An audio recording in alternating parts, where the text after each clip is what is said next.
Howdy folks, Nathan here with some really big news for Mazda fans when it comes to pickup trucks. I know that sounds crazy. A long time ago, Mazda and Ford had a partnership where they were building pickup trucks and selling them here in the United States and obviously all over the world. Well, unfortunately that stopped and the B-Series pickup truck is no longer being sold in the United States. It's been like that forever. There have been a lot of changes overseas, and that all encapsulates with this new truck for 2021. Check it out. One of the big stories here is the fact that it's no longer based on the Ford Ranger platform, the overseas Ford Ranger platform, which had a variety of different engines, including a small and large displacement diesel.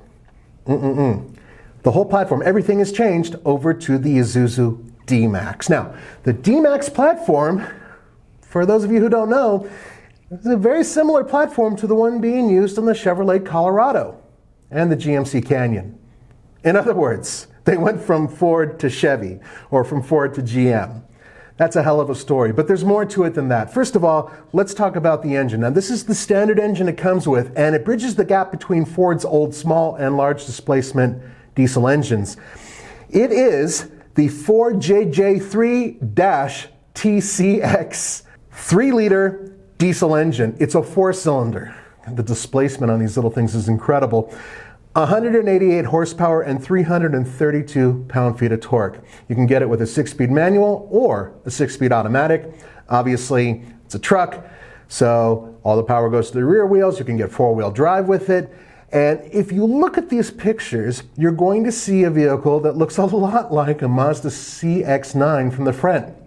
And that's because the styling is very similar. As a matter of fact, this is another big part of the story. Because Mazda managed to take their Kodo design, now that's their design ethic that they've been using on their entire lineup for a few years now, and they styled up this new truck. So it no longer looks like a truck, it looks like a Mazda product that has a pickup truck in the back. For some of you, that might be really awesome. For some of you, it may not be so cool. The bottom line here is that, considering the fact that it is a truck and it's a powerful diesel, and that's pretty good power, all of those things are positives for Mazda overseas. So I bet you're wondering, what about the United States? Are we going to get one of these? A lot of Mazda fanboys want them. Yeah, no. Well, we're not supposed to get them. They are being sold in Asia, the Middle East, Africa, Central and South America, but not in North America. And that is a real shame. I really wish they would be part of this game and come in here and slap around people. And one of the reasons why I want them to come here is because of the interior design. Now think about it. Mazda has absolutely upped their game in terms of interior design for quite a few years now. They've really stepped it up. It was really dowdy and kind of plain. Now their interiors are some of the best in class, at least visually. This Mazda BT-50 is no exception. The interior design is very nice. And there's one thing I wanted to bring to your attention that we figured out. This actually has the largest screen available in a Mazda product that we're familiar with. So here in the United States, we have the biggest screen in one of their vehicles is like 8.8 inches.